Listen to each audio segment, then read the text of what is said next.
तो hello all, welcome back. कैसे हैं आप सब? आई होप आप लोग बहुत अच्छे होंगे। तो कंप्लीट करते हैं छोटे से सेशन में प्लांट किंगडम के बारे में। पूरा कंप्लीट करेंगे चैप्टर को, एंड तक आप जरूर बने रहिएगा, ठीक है। तो बायोलॉजिकल क्लासिफिकेशन चैप्टर 2 में हमने देखा था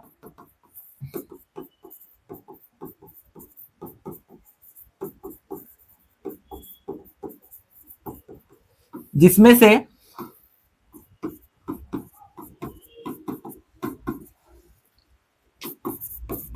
फाइव किंगडम क्लासिफिकेशन हुआ था, है ना। विटेकर साहब ने five kingdom classification find out किया था।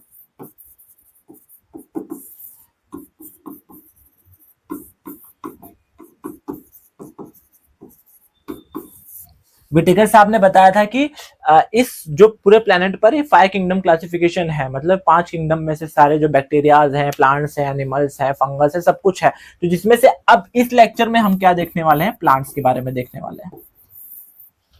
इस वीडियो में हम सिर्फ स्पेसिफिकली प्लांट्स के बारे में जानने वाले हैं।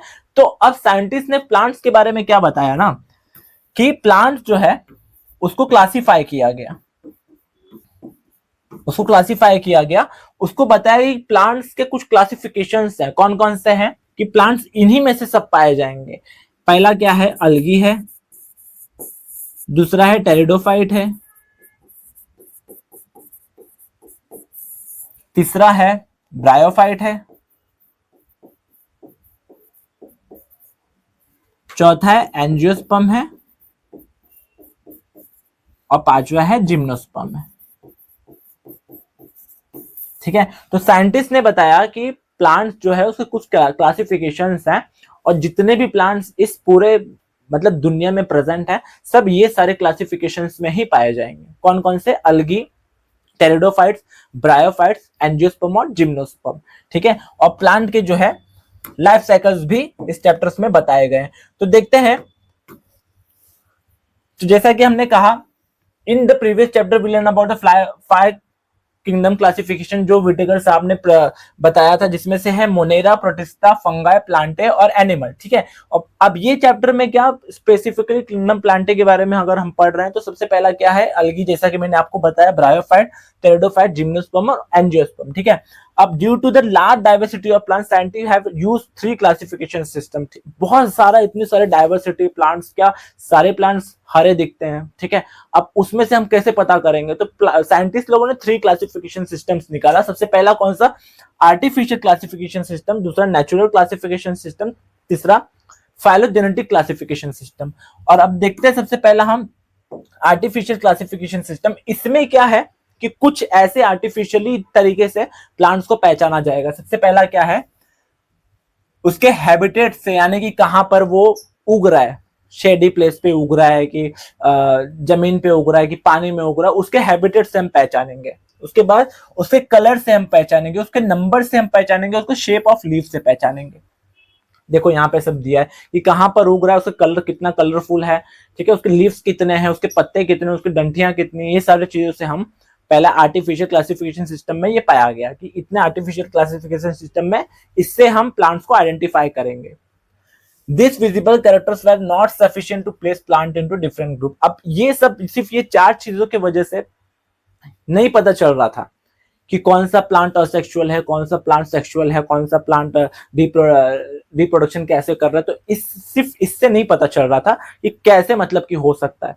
तो साइंटिस्ट लोगों ने अलग पैतरा आजमाया। उसमें क्या हो गया? तो नेचुरल क्लासिफिकेशन सिस्टम आया। तो नेचुरल क्लासिफिकेशन सिस्टम में साइंटिस्ट ने क्या किया? इसमें कलर्स को भी लिया, हैबिटेट्स को भी लिया, लीव्स को भी लिया, शेप्स को भी लिया, साइज को भी लिया, मतलब सब कुछ लिया। साथ ही साथ इसके साथ साथ एक्सटर्नल मॉर्फोलॉजी भी लिया। उसके एक्सटर्नल मॉर्फोलॉजी से अंदर अंदर जाके सेल्स के बारे में जाना। ठीक है। इंटरनल स्ट्रक्चर भी लिया, अंदर के स्ट्रक्चर्स के बारे में भी जाना। एनाटॉमी किया, एम्ब्रियोलॉजी लिया, अंदर के एम्ब्रियोस उसका यूज किया, सेल स्ट्रक्चर्स लिया और फाइटोकेमिस्ट्री लिया। ओवर एंड ऑल जितने भी केमिकल, मतलब क्या केमिस्ट्री के जरिए उसके पूरे अंदर के जो डीएनए वगैरह सब कुछ फाइंड आउट किया, सेल वॉल सब कुछ, मतलब कि प्लांट्स के जितने भी एनाटॉमीज है सब किया। तो इसको हमने क्या कहा? इसका क्या हमें नेचुरल क्लासिफिकेशन सिस्टम। जो कि साइंटिस्ट ने किया। अब ये नेचुरल क्लासिफिकेटर्स ओनली वन और a few characteristic where natural classification use overall. तो आर्टिफिशियल क्लासिफिकेशन सिस्टम क्या था, सिर्फ स्पेसिफिक था, 2 या 3 बेसिस पे प्लांट को आइडेंटिफाई कर रहा था। लेकिन अब ये आया जो नेचुरल क्लासिफिकेशन सिस्टम, ये ओवर एंड ऑल, ठीक है, ओवर एंड ऑल पूरे प्लांट को बारे में स्टडी किया, उसके एनाटॉमी के बारे में स्टडी किया, उसके सेल्स के बारे में स्टडी किया, अंदर अंदर जा जाके पूरा स्टडी किया और फिर जो है उसको क्लासिफाई किया। थर्ड हो गया फाइलोजेनेटिक। अब उसके डीएनए मतलब उसके रेप्लिकेशंस कैसे कैसे होगा, मतलब कि अब जैसे देखो अब इंडिया में कैसे सारे सब कुछ सेम सेम दिखते हैं, अभी यही अब दूसरे आप कहीं बाहर कंट्रीज में जाओगे तो वहां के लोग गोरे दिखते हैं, अब नाइजीरिया साइड जाओगे तो वहां के लोग नाइजीरियन दिखते हैं। तो ये बिकॉज ऑफ इवोल्यूशन के बारे में हुआ, तो इसकी इवोल्यूशनरी हिस्ट्री के में भी जानना होगा, बारे में जानना होगा। तो phylogenetic classification based on the evolutionary history, जो कि इवोल्यूशन से जो कि बदलाव हुए, ठीक है, उसकी हिस्ट्रीज के बारे में जाना। It show how different organism evolve from common ancestors, मतलब कि कैसे कैसे बदलाव आते गए, कैसे कैसे इंसानों के अंदर बदलाव आते, सेम एज प्लांट्स के अंदर भी बदलाव आते थे। तो इवोल्यूशन स्टडी भी बहुत जरूरत है। Example, humans from different geographical regions may differ in some external features, but genetic and biological evidence shows that all modern humans belong to the same species, that is Homo sapiens. आप अलग अलग regions के लोगों को उठा के देखोगे, जैसा कि मैंने आपको बताया कि फॉरेन कंट्रीज में जाओगे कुछ लोग गोरे आपको नजर आते हैं, कुछ लोग मतलब आप कोरियन गाय लोग को ले लोगे तो कोरियन लोग कैसे अजीब से दिखते हैं, और नाइजीरियन लोग को लोगे तो नाइजीरियन लोग कितने अजीब से दिखते हैं, और इंडियन लोग को देखोगे तो इंडियन लोग भी कैसे दिखता है। तो लेकिन सब लोग एक ही स्पीशीज से बिलोंग करते हैं, दैट इज होमो सेपियंस। मतलब सारे इंसान किससे, होमो सेपियंस से बिलोंग करते हैं, लेकिन सब लोग दिखते कैसे, अलग अलग है, ठीक है। तो इसके वजह से इसके इवोल्यूशनरी हिस्ट्री के बारे में भी जानना जरूरी था कि एक्चुअली में ये प्लांट किंगडम में बैठने लायक है कि नहीं है, ठीक है। तो सबसे पहला हम अलगी के बारे में पढ़ते हैं। तो अलगी क्या है, इसके जनरल कैरेक्टरिस्टिक्स क्या है। अलगी या simple chlorophyll bearing autotrophic organism, chlorophyll है इसके वजह से ऑटोट्रोपिक ऑर्गेनिज्म, जो खुद से खाना खुद का बना लेता है। Most algae are aquatic and occur in fresh water, marine, जहां पे आपको फ्रेश वाटर में पाया जाता है, और मरीन हैबिटेट में जहां पे समुद्र वगैरह के अंदर आपको पाया जाएगा अलगी। अलगी आपने देखा होगा जिसको आप काई बोलते हैं, आपको जमीन पे बहुत हरे हरे जगह, आप फिसलने का भी उस पर काम करते हैं, आपको बहुत मजा आता है, फिसलते हैं, गिरते हैं। आपने दीवार पे पूरा हरा हरा स्ट्रक्चर्स देखा होगा, जिसे हम क्या कहते हैं, अलगी कहते हैं, जो अक्सर आपको बारिश मौसम में आपको देखने को मिलता है। और या तो आप किसी ओपन स्पेस में पानी बहुत दिन तक रखो, वहां पे देखो अलगी वहां पे प्रेजेंट हो जाएगा। Their plant body is a thallus and is not differentiated into true roots, stems and leaves. इसके प्लांट बॉडी थैलस होते हैं। क्यों थैलस होते हैं? क्योंकि इसके पास रूट्स नहीं होते, स्टेम्स नहीं होते, लीव्स नहीं होते, ये सरफेस पे पाए जाते हैं इसके पास। तो इसके लिए इसकी बॉडी जो है थैलस होती है, ठीक है। अब ये रिप्रोडक्शन कैसे करता है? वेजिटेटिव रिप्रोडक्शन करता है, असेक्सुअल रिप्रोडक्शन करता है और सेक्सुअल रिप्रोडक्शन करता है। वेजिटेटिव रिप्रोडक्शन के एग्जाम्पल्स हो गए पोटैटोस, अनियन, ये सारे हो गए वेजिटेटिव, जो अपने बॉडी पार्ट्स का यूज करके अपने आप को रिप्रोड्यूस करते हैं, ठीक है। असेक्सुअल जूस्पोर्स के जरिए बॉडी पार्ट्स के अंदर से एक जूस्पोर्स नाम का एक निकलता है, जिसमें से देखो ये इसको फ्लैजेला कहते हैं, जिसके वजह से फ्लैजेला के वजह से ये मूवमेंट करता है, और मूवमेंट करता है और न्यू जो है ये ऑफस्प्रिंग जो है जूस्पोर जाता है, जमीन पर गिरता है, जमीन पर गिरने के बाद फ्लैजेला जो है वो डिसअपियर हो जाता है, और फ्लैजेला डिसअपियर होने के बाद फिर से ये ग्रोथ होना चालू हो जाता है। जब तक फ्लैजेला होता है तब तक ये मूवमेंट यहाँ वहां करता है। जैसे ही फ्लैजेला गया वैसे ही वहां पर स्टिक हो जाएंगे, स्टिक होकर फिर से वो बड़े होना चालू हो जाते हैं। और सेक्सुअल रिप्रोडक्शन, मेल और फीमेल एग और स्पर्म बनेंगे क्या, फर्टिलाइजेशन, बन जाएंगे क्या, जाइगोट, ठीक है। तो ये हो गया, यहाँ पे हो गया इसका ओवर एंड ऑल रिप्रोडक्शंस कैसे होते हैं फंगाई एल्गी के अंदर। अब देखते हैं वेजिटेटिव रिप्रोडक्शन क्या होता है। देखो यहाँ पे फ्रेगमेंटेशन के जरिए 2-3 स्ट्रक्चर्स बना रहे हैं, और ये एक नया जो है अपना रिप्रोड्यूस कर रहे हैं। असेक्सुअल जो है जूस्पोर्स फॉर्मेशन करते हैं। यहाँ पे फ्लैजेला दिख रहा है जो मूवमेंट के लिए यूज होते हैं, मूवमेंट एक प्लेस से लोकोमोशंस के लिए यूज होते हैं। फिर सरफेस पे गए, सरफेस पे जाने के बाद फ्लैजेला हट जाता है, देखो यहाँ पे फ्लैजेला, यहाँ से फिर फ्लैजेला नहीं है, फिर ये ग्रोथ होने लगते हैं, फिर वहां पे वो बढ़ना चालू हो जाता है। सेक्सुअल रिप्रोडक्शन जो कि इसोगामी जिसे कहते हैं, अनिसोगामी कहते हैं, उगामी कहते हैं। 3 टाइप्स होते हैं सेक्सुअल रिप्रोडक्शन में भी, जिसमें इसोगामी किसे कहते हैं, जो मेल और फीमेल गैमेट जो है सिमिलर्स होंगे, और फिर जायगोट फॉर्म करेंगे। अनिसोगामी में गैमेट्स आर डिसिमिलर, जो एक गैमेट्स होगा वो डिसिमिलर होगा, कोई बड़ा होगा कोई छोटा होगा, फिर जायगोट फॉर्म करेंगे। ओगामी क्या होता है, a large non motile female gamete, non motile यानी कि वो चल फिर नहीं सकता, नॉन मोटाइल फीमेल गैमेट, और एक मोटाइल, देखो इसमें फ्लैजिला प्रेजेंट है, मोटाइल मेल गैमेट बनाएंगे जायगोट और न्यू ऑफस्प्रिंग प्रोड्यूस करेंगे। तो ये हो गया पूरा रिप्रोडक्शन। अब टाइप्स देख लेते हैं, अलगी के टाइप्स कौन कौन से हैं। 3 टाइप्स के अलगी होते हैं, जो कि पहले रेड अलगी, ब्राउन अलगी और ग्रीन अलगी। ग्रीन अलगी आपको अक्सर जो है आपको देखने को मिलता है, ब्राउन अलगी शायद है कभी कभी आपने देखा होगा, रेड अलगी बहुत ही रेयर होता है कि क्योंकि वो तो ओशियन के अंदर पाए जाते हैं। अब इसके क्लास कौन कौन से, क्लोरोफाइसी, फायोफाइसी एंड रोडोफाइसी, इसमें जो है तीनों में क्लोरोफिल पाए जाते हैं, और साथ ही साथ सिर्फ ग्रीन अलगी में क्लोरोफिल ए और बी है, ब्राउन अलगी में क्लोरोफिल ए, सी और फ्यूकोजेंथिन, इसके वजह से ताकि इसको ब्राउन अलगी, ब्राउन कलर का जो कलर देता है वो फ्यूकोजेंथिन देता है, फाइकोएरिथ्रिन जो कि इसको रेड कलर देता है। स्टोर्ड फूड स्टार्च है, लेमरिन एंड मैनिटोल जो कि कार्बसोस है, फोलोडेनोल स्टार्च जो भी ये भी कार्बसोस है, सेलवोट जो कि रिजिडिटी देने का काम करता है, cellulose, cellulose and algin, cellulose and pectin and polysulphate ester.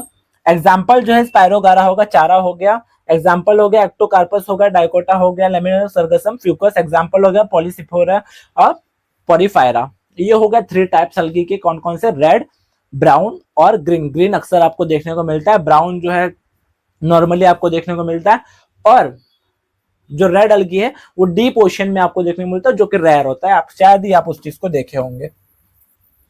अब जाते हैं नेक्स्ट पार्ट जो कि टेरिडोफाइट्स है। टेरिडोफाइट्स क्या होता है, pteridophytes is first vascular land plant. इसको वस्कुलर क्यों कहा जाता है, क्योंकि इसमें जाइलम और फ्लोएम पाए जाते हैं। ठीक है, जाइलम का काम है वाटर कंडक्ट करना और फ्लोएम का काम है फूड कैरी करना। ठीक है, तो pteridophytes is the first vascular plant. इसमें से it include ferns and their allies, possess vascular tissue, जैसा कि मैंने अभी बताया, जाइलम और phloem. Plant body has a true roots, इसमें ट्रू रूट्स भी पाए जाते हैं, स्टेम्स भी पाए जाते हैं और लीव्स भी पाए जाते हैं।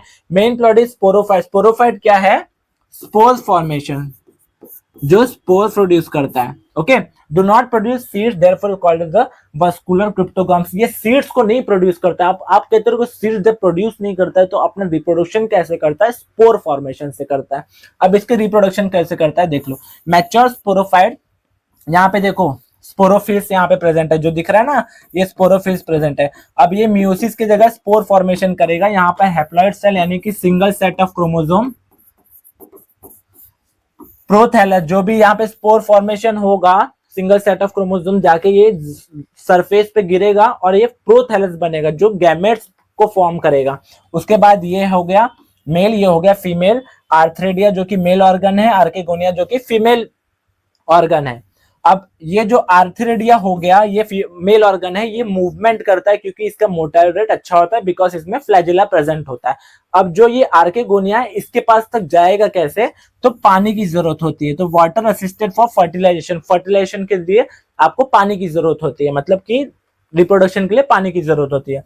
और फिर ये दोनों के मिलन हो जाएगा, मेल और फीमेल का मिलन होगा, स्पर्म और एग का, और फिर जायगोट बनेगा। जायगोट बनने के बाद वो यंग स्पोरोफाइट बनेगा, यंग से अडल्ट बनेगा, और फिर ये साइकिल जो है रिपीट होते रहेगी। ठीक है, तो ये प्लांट जो है इसमें सीड्स नहीं होते, सीड्स नहीं होने के कारण जो है स्पोर फॉर्मेशन के जरिए ये अपना रिप्रोडक्शन करते हैं। तो ये हो गया अपना टेरिडोफाइट। और नेक्स्ट टॉपिक है ब्रायोफाइट्स। नेक्स्ट टॉपिक क्या है, अब ब्रायोफाइट्स देख लेते हैं। ब्रायोफाइट्स भी क्या है, bryophytes is called as amphibian of the plant kingdom. Amphibian इसको क्यों कहा जाता है, क्योंकि ये लैंड पर भी मौजूद होता है और पानी की भी जरूरत होती है। क्यों, रिप्रोडक्शन करने के लिए इसको पानी की जरूरत होती है। इंक्लूड लीवरवॉर्ट्स एंड मोसेस, देखो मर्केंटिया इसका एग्जांपल है। Usually grow in moist humid and shaded place. Moist humid मतलब कि जहां पर ठंडक वाली जगह होती है, शेडी प्लेस जहाँ पे थोड़ा कीचड़ वगैरह टाइप होता है, वहां पर होता है। Leave on land but require water for sexual, जो कि लैंड पर जरूर रहता है लेकिन इसको रिप्रोडक्शन करने के लिए इसको पानी की जरूरत रहती है। मेन प्लांट बॉडीज है हैप्लॉइड गैमेटोफाइट, यानी कि सिंगल सेट ऑफ क्रोमोसोम्स, जिसे हम हैप्लॉइड कहते हैं। अब ये हो गया देखो सेक्सुअल रिप्रोडक्शन। एंथेरिडियम क्या है? मेल ऑर्गन है। ब्लाइफ्लैजिलेटेड एंथेरोइड जो कि मूवमेंट करने के लिए, जिसमें फ्लैजिला प्रेजेंट होता है, मोटाइल होता है, वो मूवमेंट करने के लिए पानी के साथ ही जो है जाता है किसके पास? एर्कोगोनियम विथ एग। तो एग और स्पर्म जो है मिल गया। अब मिलने के बाद जो है क्या होगा? फर्टिलाइजेशन होगा, फिर जाइगोट बनेगा और एक ये स्पोरोफाइट जो है होगा, जो यंग स्पोरोफाइट होगा, फिर अडल्ट होगा, फिर ये जो साइकिल है वो रिपीट होता रहेगा। अब इसमें से मेजर ग्रुप एंड एग्जांपल लीवरवर्ट जो कि मर्कांटिया इसका एग्जांपल है। अब एक थैलॉइड प्लांट बॉडी है, गैमा कप है। गैमा कप देखो इसे कहते हैं जिसमें गैमेट होता है, जिसमें क्या होता है? गैमेट्स मौजूद होता है। और इसमें बारिश के टाइम जो प्लांट्स गिरते हैं और जब ये ओवरफ्लो होता है, ओवरफ्लो होकर ये जहां जहां भी फैलता है, जहां जहां भी फैलता है वहां पे जाके फर्टिलाइजेशन होता है। फर्टिलाइजेशन होने के बाद ये जो है फिर से अपने आप को रिप्रोड्यूस करते हैं। ठीक है, तो ये समझ में आया? ये हो गया मेल और ये हो गया फीमेल ऑर्गन। हाँ, प्रोटोनेमा स्टेज, मोसेस जो कि फिनारिया इसका एग्जांपल है। प्रोटोनेमा स्टेज जो कि बर्ड्स निकलते हैं, लीफी जो अपने ये पत्ते के अंदर से बर्ड्स निकलते हैं। बर्ड्स निकलने के बाद जो है ये अपने आप को बढ़ाते हैं, रिप्रोड्यूस करते हैं और धीरे धीरे कर करके फिर ये लीफी गैमेटोफाइट रेडी करता है। ठीक है, तो ये हो गया। तो नेक्स्ट देखते हैं। तो अब आ जाएंगे एंजियोस्पर्म पर। Angiosperm is a flowering plant in which ovules are enclose within the ovary. ठीक है, ओव्यूल जो होता है ना, ये देखो, ये ओव्यूल्स यानी कि सीड जो होता है, सीड्स जो होते हैं, बीज जो होते हैं, वो ओव्यूल्स के अंदर पाए जाते हैं। यानी कि एंजियोस्पर्म जो है वो कपड़े पहना होता है, उसके सीड्स जो होते हैं वो ढके हुए होते हैं। सबसे पहला पॉइंट। ठीक है, सबसे पहला पॉइंट क्या आप लिखेंगे अगर एंजियोस्पर्म आया तो? Flowering plants in which ovules are enclose within the ovary. ये सबसे पहला पॉइंट हो गया, ovules are enclose within the ovary. Second, angio means covered हो गया, स्पर्मा मींस सीड हो गया। तो सेकंड पॉइंट क्या हो गया? इट इलेबोरेट यानी कि it distribute. Angio means covered हो गया, स्पर्मा मींस सीड हो गया यानी कि बीज हो गया। ठीक है, आफ्टर फर्टिलाइजेशन, देखो फर्टिलाइजेशन हुआ, ओवरी जो है वो फ्रूट के अंदर आपको देखने को मिलेगा। ओवरी जो है वो आपको फ्रूट के अंदर देखने मिलेगा। और जो आपको ओव्यूल जो होगा, देखो यहाँ पे बीज यानी कि सीड्स जो होगा वो ओव्यूल के अंदर आपको देखने को मिलेगा। सीड्स किसके अंदर देखने को मिलेगा? ओव्यूल के अंदर देखने को मिलेगा। देखो यहाँ पे आपको डायग्राम आपको देखने को मिल रहा है। तो आफ्टर फर्टिलाइजेशन क्या होगा एंजियोस्पर्म के अंदर? ओवरी जो होगा वो फ्रूट्स के अंदर देखने को मिलेगा और जो ओव्यूल होगा वो आपके सीड्स के अंदर देखने को मिलेगा।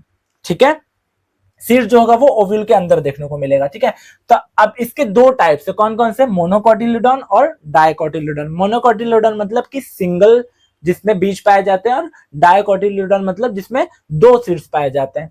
तो इसमें देखो वन कोटिलिडॉन, इसमें पैरेलल वेनेशन होते हैं, यानी कि आपने देखा होगा कोकोनट ट्रीज के प्लांट्स को देखा होगा, पत्ते को देखा होगा, कैसे ऐसे पैरेलल वेनेशन कैसे होते हैं, ऐसे ऐसे होते हैं ना, ऐसे ऐसे। तो इसके पैरेलल वेनेशन होते हैं और इसके रेटिकुलेट वेनेशन होते हैं। इसमें फ्लोरल पार्ट जो है 4 के मल्टीपल्स में होते हैं और 5 के मल्टीपल्स में होते हैं, यानी कि 4 सेपल्स होंगे तो 4 पेटल्स होंगे, 5 सेपल्स होंगे तो 5 पेटल्स होंगे। इसमें जो फ्लोरल पार्ट्स होते हैं वो 3 के मल्टीपल्स में होते हैं। ओके, अगर 3 सेपल्स होंगे तो 3 पेटल्स होंगे, ऐसा। एग्जाम्पल कौन कौन सा हो गया इसका? व्हीट हो गया, राइस हो गया, मेज हो गया। ठीक है, यानी कि गेहूं हो गया, चावल हो गया और मक्का हो गया। एग्जाम्पल इसका हो गया पी, देखो यहाँ पे, मस्टर्ड हो गया और मैंगो हो गया। तो ये हो गया आपका एंजियोस्पर्म। तो एंजियोस्पर्म में सबसे पहला क्या? सीड जो है वो एनक्लोज होता है यानी कि कवर होता है, यानी कि कपड़े पहना होता है। और इसके दो टाइप से कौन कौन से? मोनोकोटिलिडॉन और डाइकोटिलिडॉन, जिसमें मोनोकॉट्स में सिंगल कॉट पाए जाते हैं और डाइकोटिलिडॉन में 2 कॉटिलिडॉन पाए जाते हैं। इसके जो वेनेशंस होते हैं पैरेलल होते हैं और रेटिकुलेट होते हैं, और जो इसके फ्लोरल पार्ट्स होते हैं वो डाइकोटिलिडॉन में 4s और 5s में होते हैं और मोनोकॉट्स में 3s में होते हैं। एग्जाम्पल्स हो गए व्हीट हो गए, राइस हो गए, मेज हो गए, एग्जाम्पल्स हो गए पी हो गए, मस्टर्ड हो गए, मैंगो हो गए। आफ्टर फर्टिलाइजेशन जो होता है, ओवरी जो है फ्रूट के अंदर होता है और ओव्यूल जो है वो सीड के अंदर होता है। ठीक है, आई होप आपको समझ में आया होगा। अब चलते हैं नेक्स्ट पार्ट जो कि जिम्नोस्पर्म है। जिम्नोस्पर्म, अब ये जैसा एंजियोस्पर्म ने कपड़े पहने हैं, जिम्नोस्पर्म ने कपड़े नहीं पहने हैं, वो बिना कपड़े के रहता है, यानी कि नेकेड सीड्स, उसके जो सीड्स होते हैं वो नेकेड होते हैं, वो दिखते हैं, ऊपर होते हैं, एंक्लोज नहीं होते हैं, ठीक है। तो seeds are not enclose within an ovary और फ्रूट, मतलब जो सीड्स होंगे वो ओवरी और फ्रूट्स के अंदर छुपे नहीं होंगे, वो बाहर होंगे, ठीक है। सबसे पहला पॉइंट क्या हो जाएगा, in gymnosperm the seeds are naked, ठीक है, it's a naked seeds plant. Seeds are not enclose within an ovary और फ्रूट, सीड्स जो है वो फ्रूट्स और ओवरी के अंदर नहीं पाए जाएंगे, वो बाहर होंगे। Mostly woody perennial and evergreen plant, लकड़ी वाले एकदम छायादार प्लांट और हमेशा जो ग्रीन रहे वैसा प्लांट ये होता है। Well develop roots, stem, leaves and vascular tissues, क्योंकि जाइलम एंड फ्लोएम इसके होते हैं। जाइलम का काम क्या होता है, वाटर कंडक्ट करना, और फ्लोएम का काम क्या होता है, फूड को कंडक्ट करना। एक वस्कुलर टिश्यू प्लांट है, ठीक है। तो ये चार टॉपिक्स क्या क्या आप लिखेंगे जिम्नोस्पर्म्स के अंदर, ये नेकेड सीड्स प्लांट्स होते हैं, सीड्स इसके एनक्लोज नहीं होता है ओवरी और फ्रूट्स के अंदर, मोस्टली जो है वुडी होता है, पेरेनियल होता है, एवरग्रीन होता है। वेल डेवलप इसके रूट्स होते हैं, स्टीम्स होते हैं, लीव्स होते हैं और फ्लावर्स होते हैं, वस्कुलर टिश्यूज होते हैं, क्योंकि इसमें जाइलम एंड फ्लोएम पाए जाते हैं।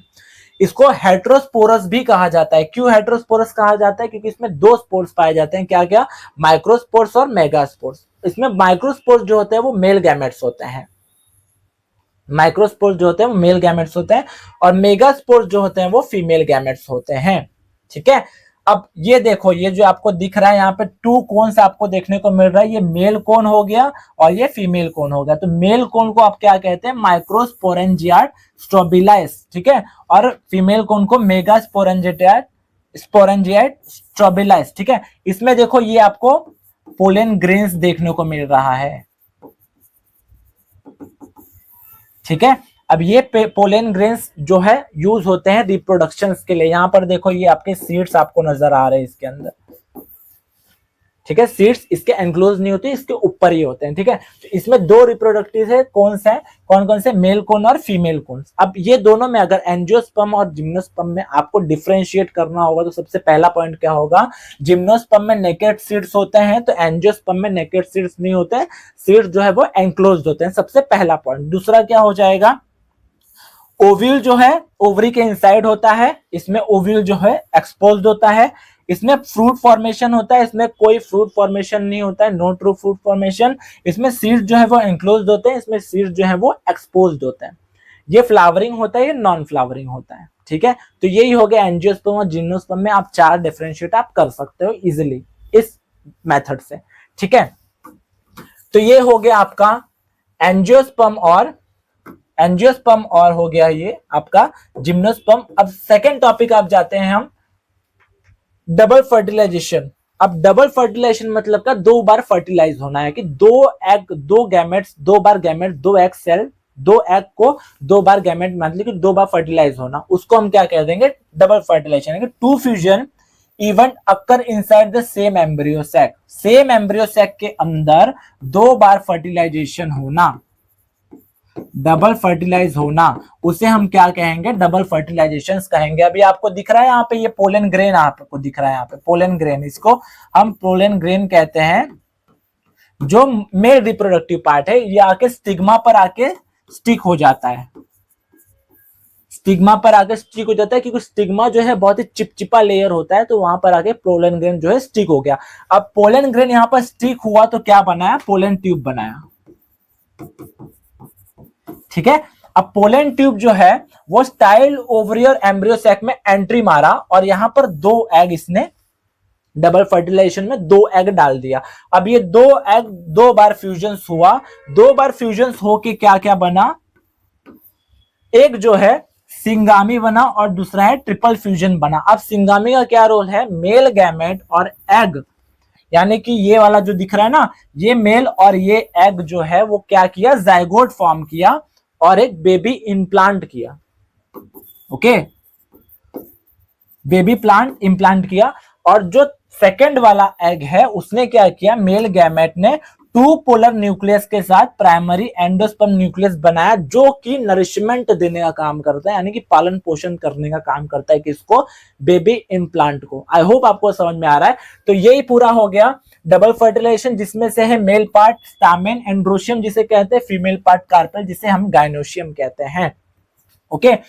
तो इसका एकदम शॉर्ट फॉर्म में क्या हो जाएगा, सिंगामी और ट्रिपल फ्यूजन मिलकर जब एक साथ करते हैं, दो गैमेट फॉर्म होते हैं, उसे हम क्या कहते हैं, डबल फर्टिलाइजेशन करते हैं, जिसमें सिंगामी का काम क्या है, बेबी को इम्प्लांट करना, और ट्रिपल फ्यूजन का काम क्या है, बेबी को नरिशमेंट देना। ठीक है, ये हो गया आपका डबल फर्टिलाइजेशन। अब आते हैं हम प्लांट के लाइफ साइकिल्स पर। इसके लाइफ साइकिल्स कैसे हैं, तो देखो यहाँ पे आपको स्पोरोफाइट देखने को मिलता है, 2 क्रोमोसोम्स। ठीक है, अब ये मियोसिस हुआ, मियोसिस यानी क्या, half number of chromosomes, half the chromosomes. Spores formation हुआ, माइटोसिस हुआ, माइटोसिस यानी कि एक सेल्स के अंदर से 2 सेल्स बनाना, डुप्लीकेट करना यानी कि डिवाइड करना उसको।